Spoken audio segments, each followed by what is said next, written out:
I'm hiding in the dairy cooler right now, and something is scratching at the door. I broke rule number 4. I shouldn't have looked at the security monitors after 3 a.m. The cold is seeping through my vest, through my skin, into my bones. I can see my breath in the fluorescent glare, these short, panicked clouds that disappear too quickly. The scratching, God, the scratching, it's rhythmic, deliberate, like whatever's out there knows I'm listening, knows I'm counting each drag of its fingers against the metal, and it wants me to understand that it's patient, that it can wait. My phone says it's 3:47 a.m. 43 minutes until my shift ends. 43 minutes until the morning crew arrives and this place pretends to be normal again. If you're watching this, you need to know what happens in stores like this after dark. Not all of them, just certain ones. You'll know which. There's a feeling you get, a wrongness that sits in your gut like spoiled milk. Most people ignore it. They shop during the day under all those bright lights, surrounded by families and crying babies, and top 40 radio bleeding through overhead speakers. They never see what these places become when the doors lock and the lights dim, and the only sound is your own footsteps echoing wrong against the linoleum. I needed a job. That's how these stories always start, right? I needed money for rent, for food, for the kind of basic survival that makes you ignore red flags the size of billboards. The Walmart on Highway 49 was hiring for night shift stock crew, $15 an hour, full-time, benefits after 90 days. The manager, this tired woman named Patricia, with roots grown out 3 inches grey, barely looked at my application before hiring me on the spot. "You ever work overnight retail?" she asked. "No, but I'm a fast learner." She smiled, but it didn't reach her eyes. "You will be." I should have known then, should have picked up on the way she said it, like she was talking about something other than stocking shelves. My first day shift was training. Walking through the store at 2 in the afternoon, everything seemed aggressively normal. Fluorescent lights humming their monotonous song. Customers shuffling through with their carts, debating between brands of cereal, checking prices on their phones. A kid was crying near the toy section. Someone had spilled something in aisle 3, and a teenager in a blue vest was mopping it up with the kind of dead-eyed resignation that comes from minimum wage and zero hope. Pop music I'd heard 1,000 times leaked from speakers I couldn't see. Everything was bright, everything was loud, everything was exactly what you'd expect. Patricia walked me through policies and procedures, time clock protocols, break room etiquette, where the bathrooms were, standard corporate onboarding, death by PowerPoint, and laminated instruction sheets. Then in the break room, this windowless box that smelled like old coffee and desperation, she pointed to a sheet of paper taped next to the schedule. "Night shift rules," she said, casual as discussing dress code. "Read them, follow them, don't ask questions." The paper was old, yellowed at the edges, printed on different stock than the corporate materials surrounding it. 6 rules, numbered and specific. I skimmed them while Patricia poured herself coffee from a pot that looked like it had been sitting there since morning. They seemed insane, random, the kind of thing bored employees make up to haze the new guy. I almost laughed. "Is this a joke?" I asked. Patricia's hand paused, cup halfway to her lips. She turned and looked at me with an expression I couldn't read. Not quite pity, not quite fear, something between warning and resignation. "You'll understand soon enough," she said. "Just follow them." That night, my first real shift, I showed up at 10 p.m. The store was still open, still full of stragglers and people who shop at weird hours. By 11, they were ushering out the last customers, By 11:30, the doors were locked, and that's when everything changed. The lights didn't go off, but they dimmed. The music stopped. Not gradually, just cut off mid-song, leaving this vacuum of silence that felt wrong, felt heavy. My footsteps sounded too loud. The acoustics were off, like the store had gotten bigger somehow. All that space swallowing sound differently than it should.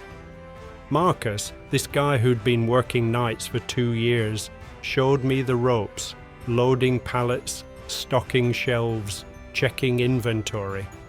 Normal tasks that felt increasingly abnormal as midnight approached and the store settled into itself, into whatever it really was when no customers were watching.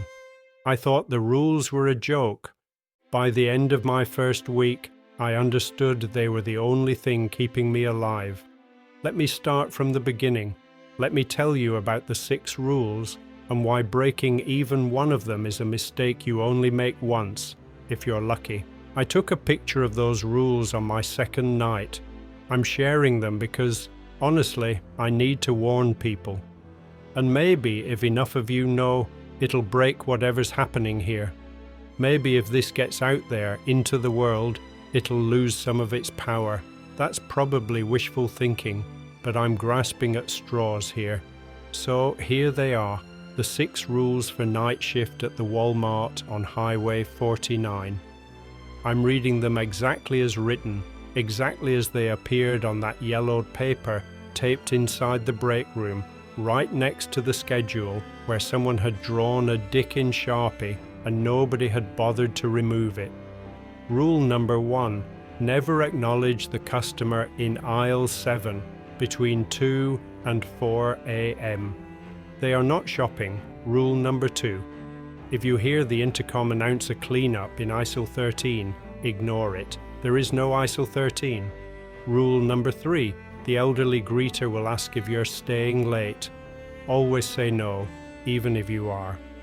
Rule number 4, do not watch the security monitors between 3 and 3:30 a.m. What you see cannot be unseen. Rule number 5, if a child asks you to help find their mother after midnight, walk away. Do not run. Rule number 6, never under any circumstances enter the garden center after the store closes. When I first read these, I laughed.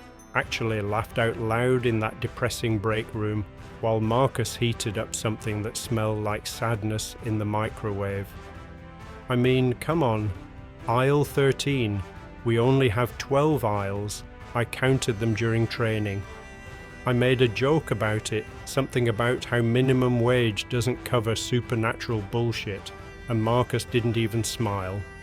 Just looked at me with these tired eyes and said, "Give it a week." The paper itself was wrong. You know how corporate materials all look the same. That specific kind of laser printer quality, no crisp Times New Roman, everything official and sterile. These rules weren't like that. The paper was older, thicker, slightly off-white, like it had been photocopied from something else, going back generations.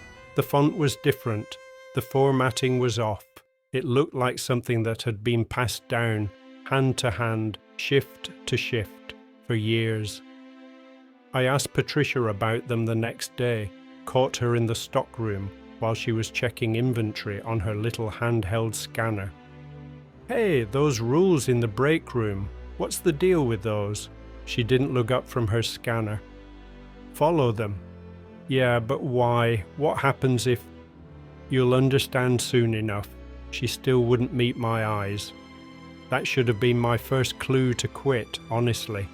But rent was due in 2 weeks, and my car needed new tires, and I'd already quit my last job in a blaze of glory that involved telling my manager exactly what he could do with his constructive criticism.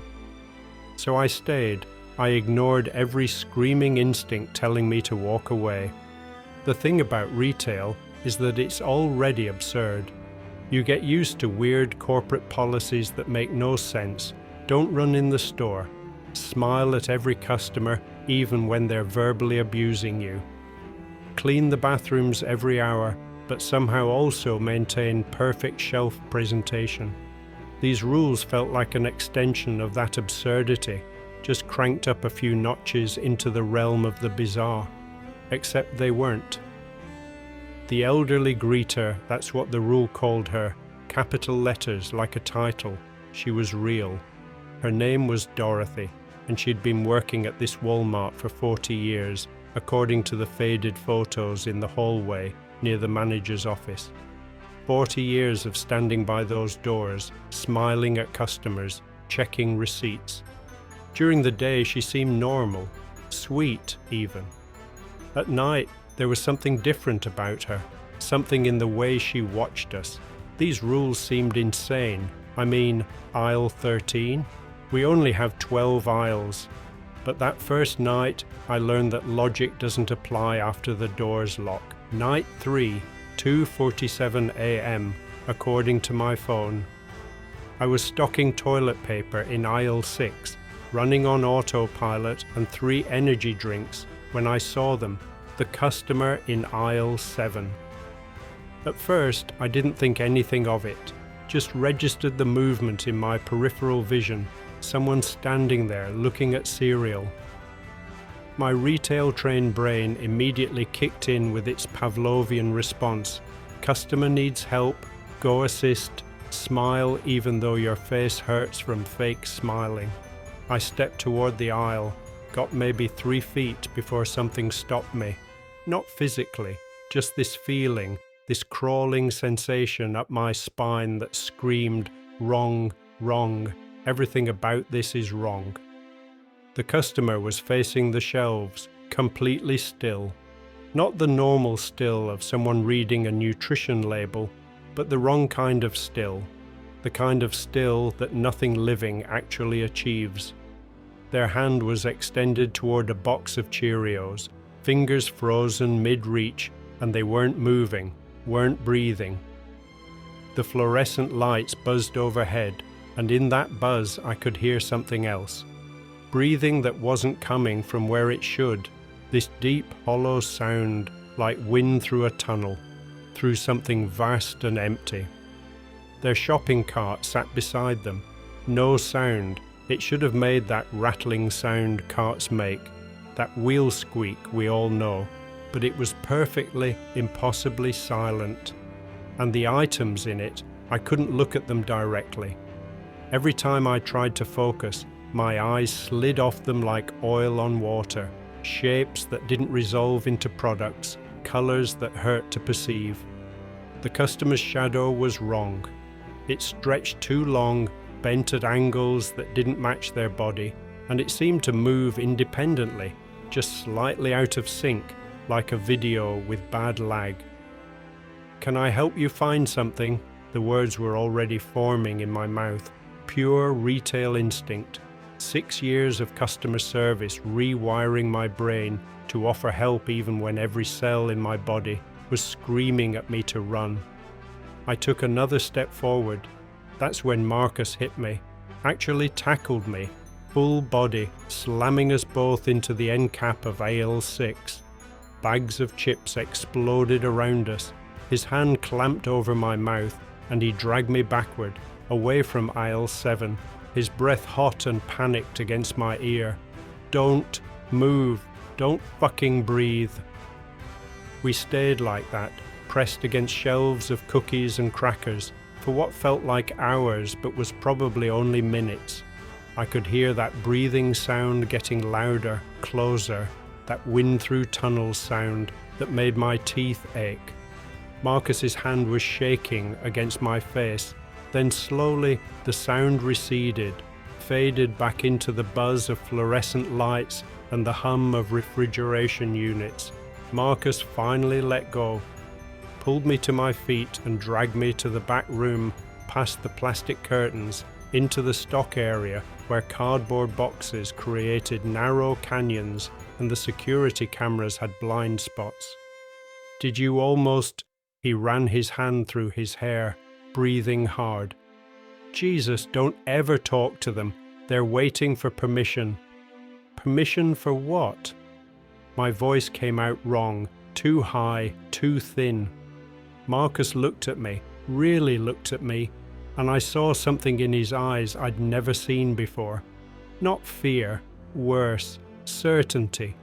The kind of certainty that comes from experience you can't unknow. To follow you home, the words hung in the air between us. I wanted to laugh, to make a joke, to do anything to break the tension, but my mouth had gone dry. "What is it?" I whispered. "What the fuck is that thing?" "I don't know." Marcus leaned against a pallet of dog food, exhaustion written in every line of his body. "Nobody knows. It's been here since before I started. Dorothy, the greeter, she's been here longest. I asked her once. She just said, 'Some customers never leave.' That's all she'd tell me." "What happens if you talk to it, if you give it permission?" Marcus shook his head. "There was a guy, Jake, worked here about 8 months ago. New, like you. Didn't believe the rules. He talked to the customer, offered to help them find something." He paused, and I watched his throat work as he swallowed. "They found his car in the parking lot 3 days later, keys still in the ignition, engine running. No Jake, just footprints, 2 sets, leading away from the car into the woods behind the lot.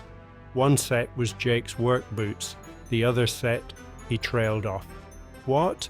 They weren't human, wrong number of toes, wrong shape, like something trying to imitate feet, but getting the details wrong. I felt cold, colder than the dairy cooler, colder than anything.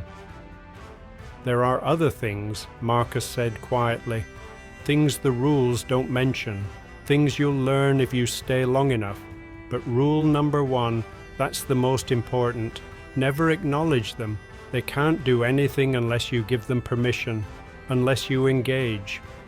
Every night after that, the customer appeared in aisle 7, always between 2 and 4 a.m. Always in the same spot, reaching for the same box of cereal, cart filled with impossible items. And every night I walk past without looking directly at them, feeling they're not quite breathing, hearing that wind through tunnels sound, knowing they were waiting, just waiting for someone to make a mistake. After that, I started taking the rules seriously, but knowing they're real and understanding them are 2 different things. I was about to learn that the hard way. They hired someone new on my 2nd week. Kid named Tyler, maybe 19, with that eager energy of someone who hasn't had the world beat them down yet. Patricia did the same bare minimum training she'd done with me, showed him the rules, gave him the same cryptic warnings. I watched him read that sheet of paper and laugh, just like I had. I should have warned him better, should have grabbed him by the shoulders and made him understand. But how do you explain something like this? How do you make someone believe in rules that sound insane until you've seen what happens when you break them? It was his 2nd night, 1:37 a.m. I was in the back room breaking down boxes when the intercom crackled to life. "Cleanup needed in aisle 13. Cleanup, aisle 13. The voice was cheerful, too cheerful. That artificial perkiness that makes you think of beauty pageants and pharmaceutical commercials. But underneath it, woven into the static, I could hear something else. Whispers, dozens of them, maybe hundreds, all talking at once in voices too low to make out words, but high enough to set my teeth on edge. I froze, felt my blood turn to ice water. Tyler's voice came through my walkie-talkie. "Hey, I'll grab that cleanup. Where's aisle 13? I thought we only had—" "Tyler, no!" I was already running, sprinting through the back room, but I knew I was too late. I could hear it in the static, in those whispers that were getting louder, almost laughing. His screaming started before I made it to the sales floor. It came through the walkie-talkie in bursts. raw animal sounds of terror that no human throat should be able to make, then choking, then nothing, just dead air and that horrible, cheerful voice still echoing through the store. Cleanup needed in aisle 13. I found him in aisle 8. Not 13, there is no aisle 13, but 8, collapsed between the pasta and canned vegetables. Marcus was already there, kneeling beside him, and the look on his face told me everything I needed to know. Tyler was breathing, technically. These shallow, rattling gasps that sounded wrong sounded wet. But his eyes, God, his eyes were open and staring at nothing, pupils blown so wide there was barely any color left. Tyler, I dropped beside him, grabbed his shoulder. His skin was cold, too cold. I pulled back and saw his hands. They were frostbitten, black at the fingertips, spreading up toward his palms in a creeping pattern of dead tissue. In July, in a climate-controlled store where the temperature never dropped below 70 degrees, his hands looked like they'd been frozen solid and were just starting to thaw. He smelled wrong too, like old pennies and formaldehyde, like something preserved that was trying to rot anyway. "The spill," Tyler whispered. His voice sounded like gravel, like he'd aged 50 years in 5 minutes. "The spill that never stops, it's everywhere. It's always been everywhere. Can't you see it? Can't you see it spreading?" "What did he see?" I asked Marcus. Marcus just shook his head. "Nothing we want to know about."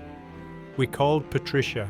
She came in, looked at Tyler for maybe 5 seconds, and called an ambulance, told them he'd had some kind of seizure. The EMTs took him away, still whispering about spills and spreading and things we couldn't see. I watched his face as they loaded him onto the stretcher. He looked 70 years old. His hair had grey streaks that hadn't been there an hour ago. Patricia found his resignation letter the next morning. He'd somehow written it and left it on her desk before the ambulance arrived, though none of us saw him do it. The handwriting was shaky, barely legible, like someone with advanced Parkinson's trying to hold a pen. It said, "The spill is everywhere." That was it, just those 4 words, written over and over, filling the entire page. Tyler never came back. I looked him up on social media a week later. His profile was gone, completely scrubbed, like he'd never existed. After that, I was paranoid, jumping at every sound, every crackle of the intercom. The store felt different, felt aware, like it was watching to see who would break next. Marcus noticed. We all noticed.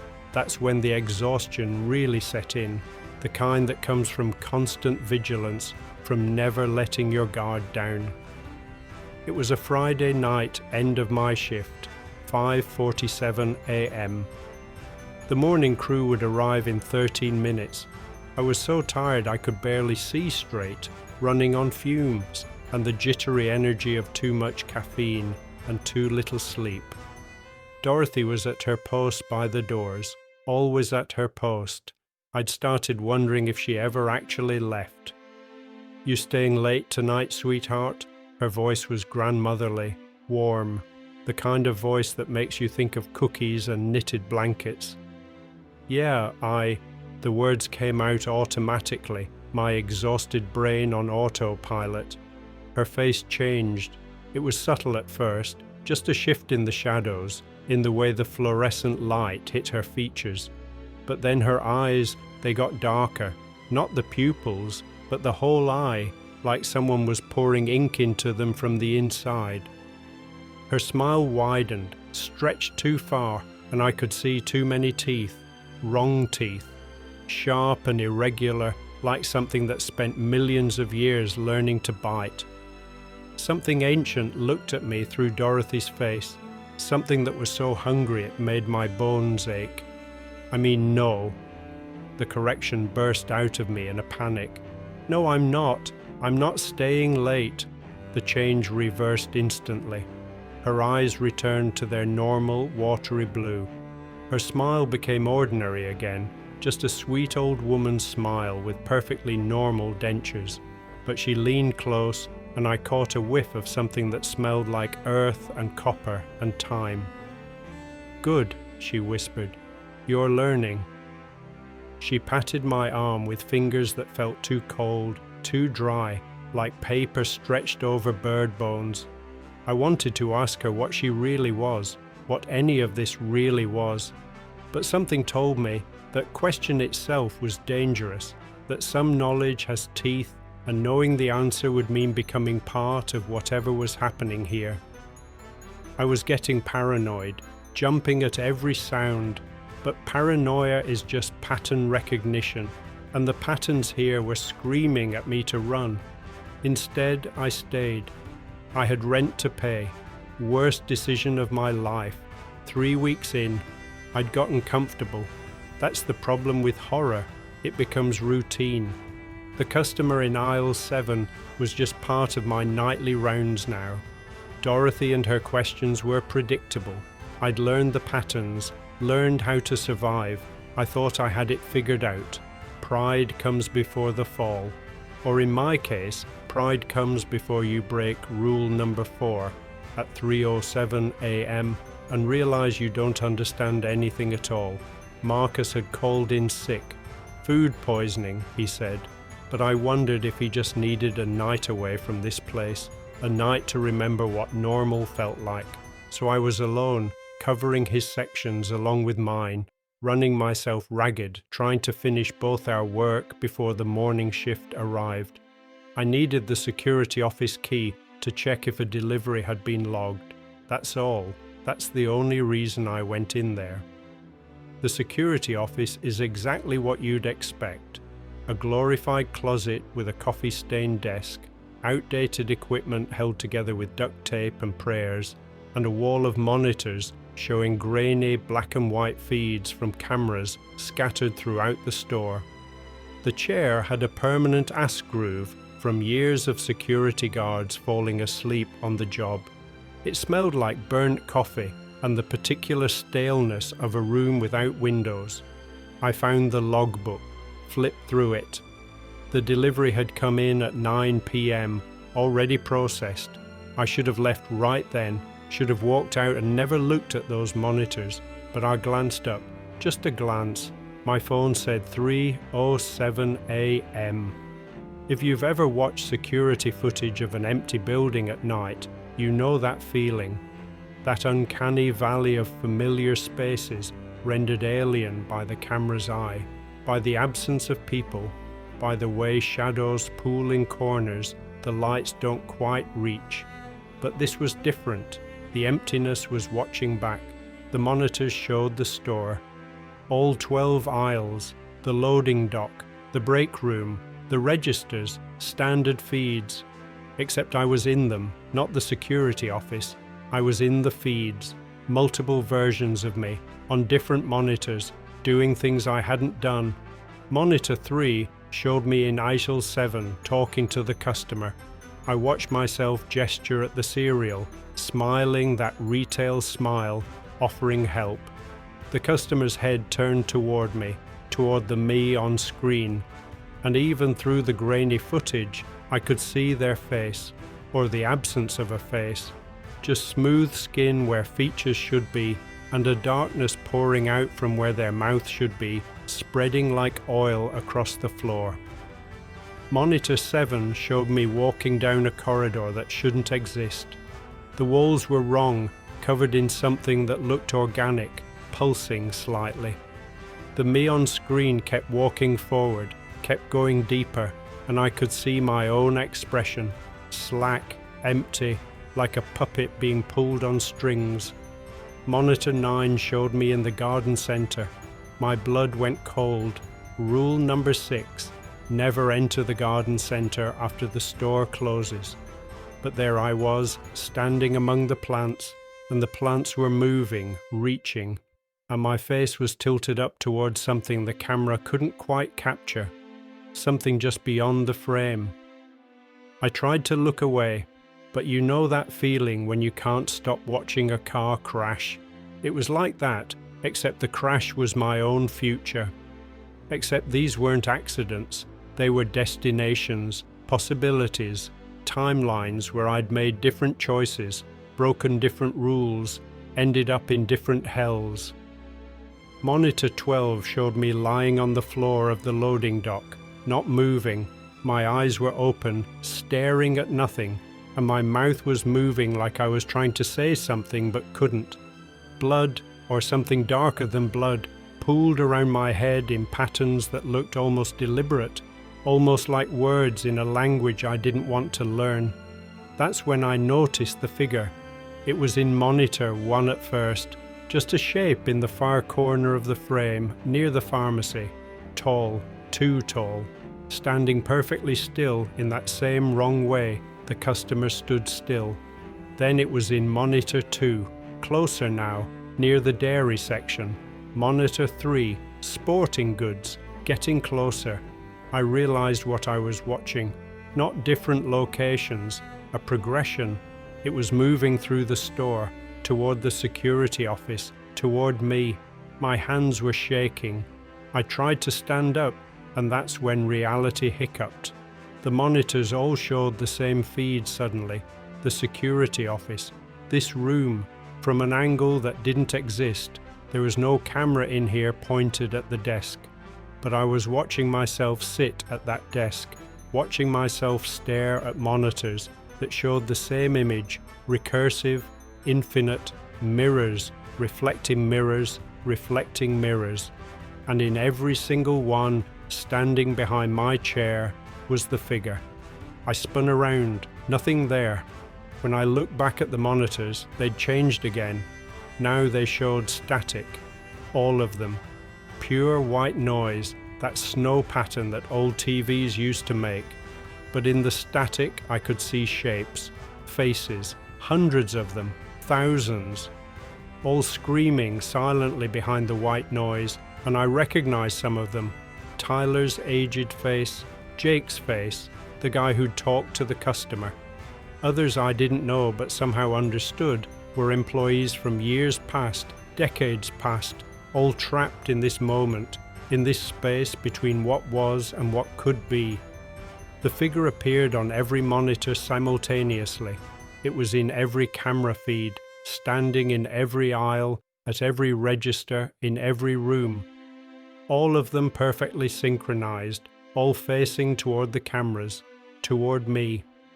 And it was closer in each feed, like it existed in multiple places at once, but was converging, collapsing down to a single point. The security office door was still open behind me.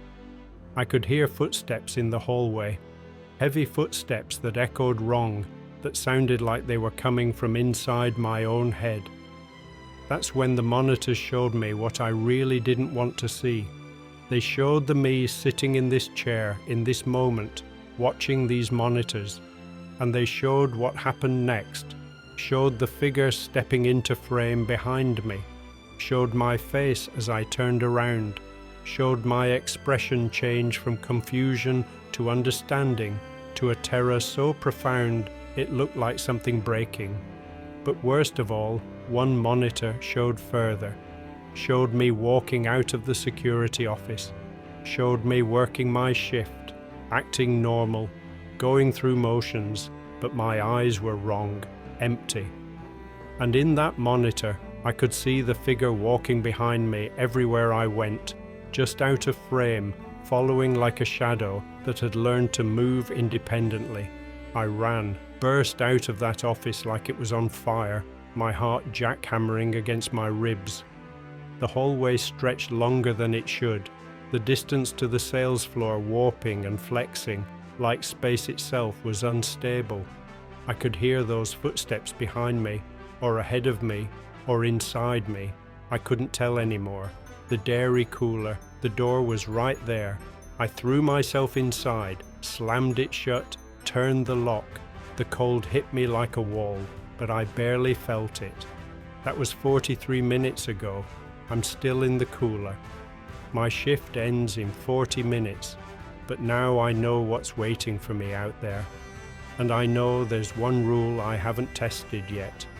One place I've been avoiding. I need to tell you about night 5, before the monitors, before I understood what I was really seeing in those feeds.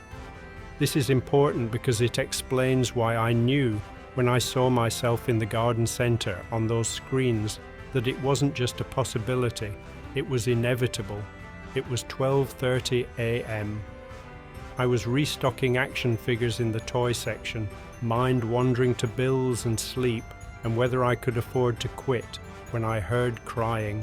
A child's crying, soft, hitching sobs that activated every protective instinct evolution had wired into my brain. I turned around and there was a kid, maybe 7 years old, blonde hair, blue pajamas with dinosaurs on them, bare feet on the cold linoleum, tears streaming down round cheeks, the kind of kid you'd see in a cereal commercial or a school picture, all innocence and vulnerability. "I can't find my mommy," the child said between sobs. "Please help me find my mommy." My heart broke. Every human part of me screamed to help, to comfort, to protect this lost child. I actually took a step forward, already pulling out my walkie to call for a manager, already running through protocols for lost children. Then I remembered rule number 5. If a child asks you to help find their mother after midnight, walk away, do not run. The rule was explicit: walk away, don't run. And I understood why.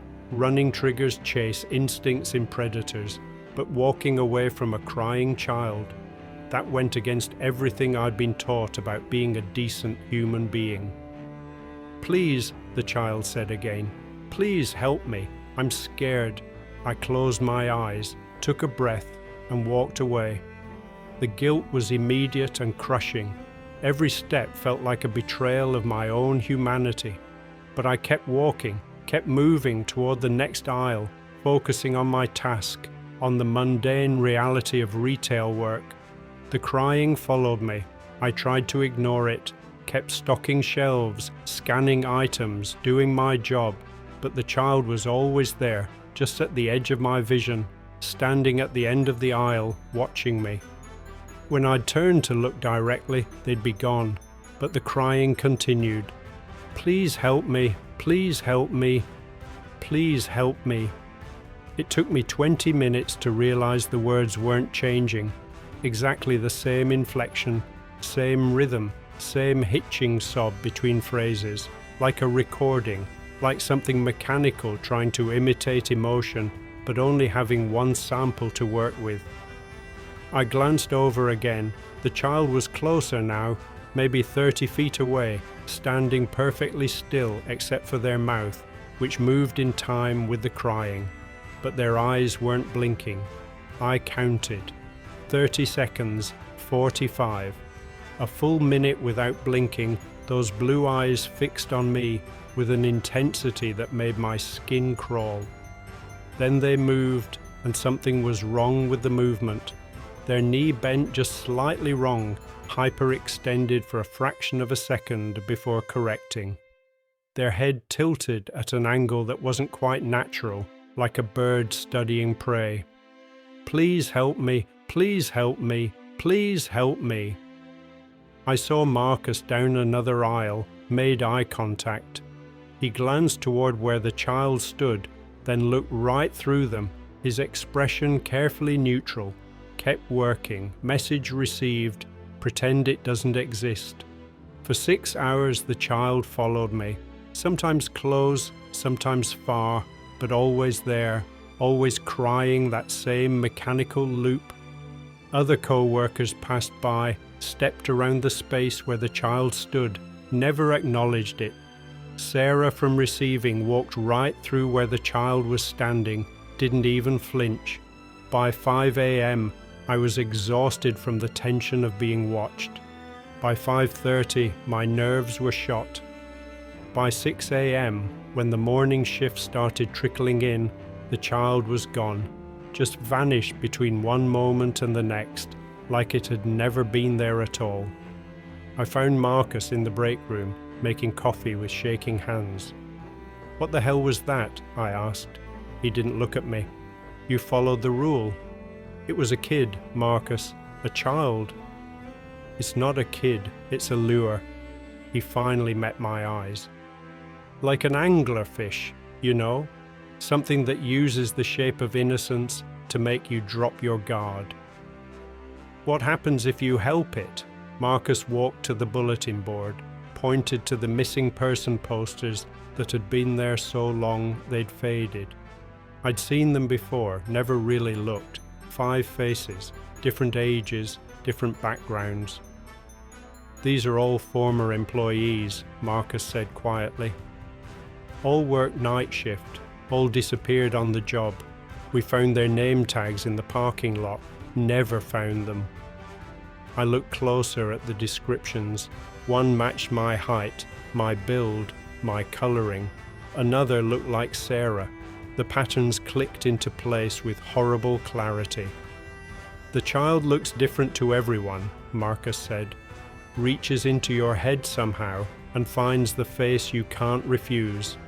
The age, the features, it's custom designed to exploit your specific weaknesses. For some people, it's their own kid. For others, a younger sibling, someone they failed to protect once, someone they're desperate to save." "What did you see?" I asked. "My daughter," his voice cracked. "She died 6 years ago, leukemia. She was 8, and there she was crying for me, asking for help." He wiped his eyes roughly. I almost broke. God help me, I almost did. After the monitors, everything changed. I saw my own death a dozen different ways. But there was one future I saw that didn't make sense yet. One place I'd sworn I'd never go. I decided to quit on my 4th week, drafted the resignation letter in my head during the drive to work, planned to hand it to Patricia at the end of my shift. One more night, just survive one more night, collect my paycheck, and never come back. The universe has a sick sense of humor. I arrived at 10 p.m. like always. The store was winding down, last customers shuffling out. By 11:30, the doors were locked. By midnight, I was alone except for Sarah and this new guy whose name I never learned because he quit after 2 nights. That's when I noticed the garden center door was open. It had never been open, not once in 4 weeks. I'd walked past it hundreds of times, always locked, always dark, the windows papered over from the inside so you couldn't see in. Patricia said it was being renovated. Marcus said it had been under renovation for 3 years. Now the door stood open maybe 6 inches, just enough to see darkness beyond, just enough for something to slip through. I should have walked away, should have called Patricia, should have followed every instinct screaming at me to leave. But I'd seen the monitors. I'd seen myself walk into that garden center in one of those futures. And standing there, staring at that open door, I realized it wasn't a possibility, it was a certainty.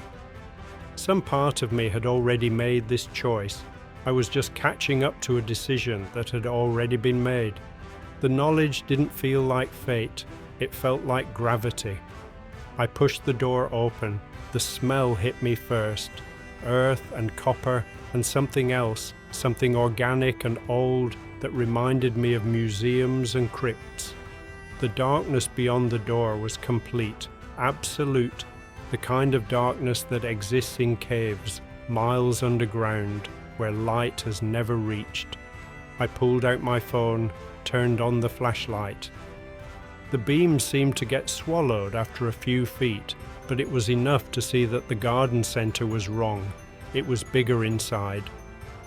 Not metaphorically, actually, physically bigger. The walls stretched farther than the building's exterior could possibly allow. The ceiling disappeared into shadows my light couldn't penetrate, and when I looked up, I saw structures that couldn't exist. Support beams that curved at impossible angles. shelving units that extended both up and down simultaneously, architecture that hurt to perceive, that made my eyes water and my head throb. The plants were still there, dozens of them, hundreds maybe, lining shelves and sitting in displays, but they were moving, breathing. I watched a fern's fronds expand and contract in rhythm with something that wasn't quite respiration. Watched vines pulse like veins carrying blood. The soil in their pots shifted and whispered, making sounds that were almost words in languages I didn't recognize. I stepped deeper inside. The door swung shut behind me with a sound like a sigh. My light caught a price tag dangling from a potted orchid. The numbers were wrong, not just the price, but the actual numerals themselves, symbols that looked like numbers but weren't, characters that seemed to shift and reconfigure when I tried to focus on them. Looking at them too long made my nose bleed. "Hello?" My voice came out smaller than I intended. The darkness answered. "You work here now." The voice came from everywhere and nowhere, not spoken but felt, vibrating through my bones, resonating in the hollow spaces of my skull. "You'll always work here." I swung my light around wildly. The beam caught something moving between the plants, something tall and wrong that existed in the spaces my eyes couldn't quite focus on. The figure from the monitors, the thing that had been following me since I broke rule number 4. But as my light swept across the garden center, I saw more, things I wasn't ready to see. There were pictures on the walls, employee photos, like the ones in the hallway near Patricia's office, dozens of them. I recognized Marcus in one, looking exactly the same as he did now. The date on the photo, 1997. Dorothy in another, same serene smile, same watery blue eyes. Date, 1985. And others going back further. 1972, 1963, 1951. Same people, same faces, never aging. Then I saw my own photo, already on the wall, already faded like the others. But the date hadn't been filled in yet, just blank space waiting to be claimed. The plants reached for me. I felt vines brush against my ankles, felt something with too many petals graze my hand.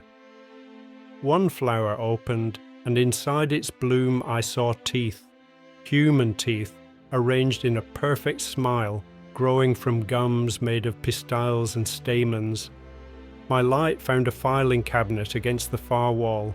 I don't know why I opened it, curiosity maybe, or the same terrible inevitability that had brought me through that door. Inside were personnel files going back 40 years, the same names repeating: Marcus, Dorothy, Sarah. Others I recognized from the night shift, all hired on different dates spanning decades, but the photos were identical, not similar, identical, same clothes, same expressions, same moment captured over and over across impossible spans of time. Then I found construction documents, blueprints, memos with corporate letterheads from companies that didn't exist anymore. One memo, dated 1978, mostly redacted. Workers have disappeared near the site. Indigenous consultants have advised. The rest was blacked out. Another from 1982. Containment protocols established. Night shift personnel to maintain. Redacted. Under no circumstances should. Redacted.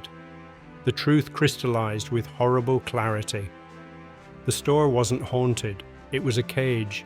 The Walmart had been built over something, around something, to contain something that existed in the spaces between moments. The cheerful daytime store, the bright lights and music and family shopping, that was the facade, the lid keeping something vast and hungry pressed down. But at night, when the customers left and the lights dimmed, the real store breathed. The thing beneath remembered itself. And the rules weren't protection. They were containment protocols, ways to avoid feeding it, ways to avoid becoming part of it. I'd seen employees disappear. I thought they'd quit, moved on, escaped. But standing in that garden center, I understood they'd never left. They were here, in the walls, in the plants, in the darkness that whispered with too many voices. The store didn't just trap you, it absorbed you, made you part of its architecture, part of its eternal night shift. No, I backed toward where the door should be. No, I quit. I'm done. You'll always work here. The garden center stretched, expanded, the walls receding as I moved. The door was gone. Every direction looked the same. Infinite rows of breathing plants, impossible architecture, darkness pressing in from all sides. Time felt wrong. I could see moments overlapping, saw myself standing in this spot yesterday, tomorrow, next year, all simultaneously, all trapped. I ran, sprinted through warping space, through aisles that looped and twisted, through doorways that led back to themselves. Reality fought back, tried to keep me, to make me part of its eternal inventory. I felt vines grab my ankles, felt soil try to claim my feet, felt price tags attach themselves to my skin. Then, impossibly, I saw light, real light, fluorescent and harsh and beautiful. The break room door just ahead, and through its window I could see the clock, 5:59 a.m. I threw myself through that door, crashed into the break room, and the garden center was gone. Just gone, like it had never been there. The door I'd come through opened onto the sales floor, normal, mundane. The morning shift was arriving, chattering about traffic and coffee. I checked my phone, 6 a.m. exactly. My shift was over. I ran. I quit. I swore I'd never go back. That was 3 months ago. But last night, I received something in the mail. The package arrived yesterday. Plain manila envelope, no return address, my name and current address, written in handwriting I didn't recognize. Inside was my old name tag, the one I'd turned in to Patricia 3 months ago when I quit, and a printed schedule. My schedule for next week, Monday through Friday, 10 p.m. to 6 a.m., night shift, like I'd never left. I haven't slept since I opened that envelope. Can't sleep. Because the moment I close my eyes, I hear it. That cheerful voice over the intercom. Cleanup needed in ISIL 13. It plays on loop in my dreams, getting louder each time, those whispers underneath growing clearer until I can almost make out what they're saying. Other things have been happening, small things at first. I saw Dorothy at a gas station 2 weeks ago, standing by the air pump, watching me fill my tires. Same blue vest, same serene smile. I blinked and she was gone. Last week, I found a shopping receipt in my jacket pocket, a jacket I haven't worn since I quit. The receipt was from the Walmart on Highway 49, dated 3 days in the future, listing items from ISIL 13. There is no ISIL 13. I've been researching, trying to find answers, trying to understand what that place really is.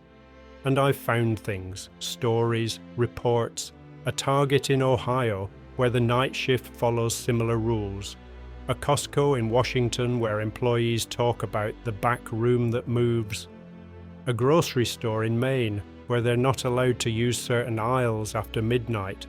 Different stores, different rules, but the same underlying wrongness threading through all of them. If you know what I'm talking about, you know. You feel it.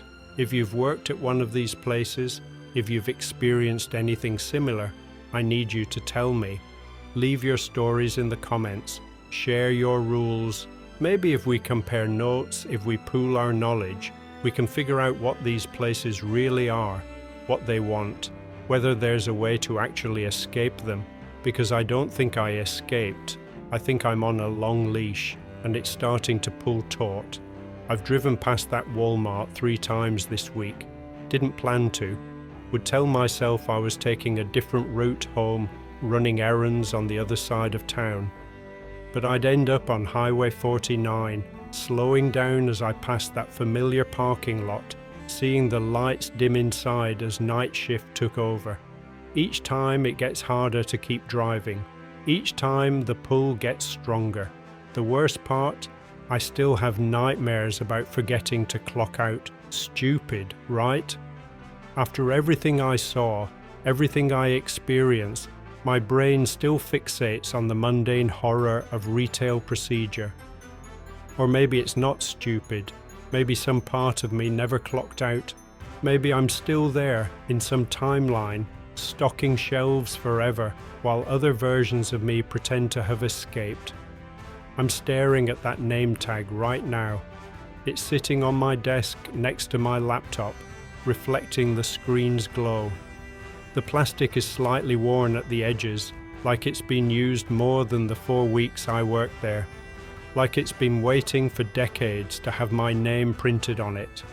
And on the back, written in Sharpie that started to fade. Next week's dates, Monday through Friday, 10 p.m. to 6 a.m. Dates. I never agreed to work. Part of me wants to burn it, wants to take this name tag and that schedule and set them on fire, scatter the ashes, salt the earth, do whatever ritualistic bullshit might break this connection.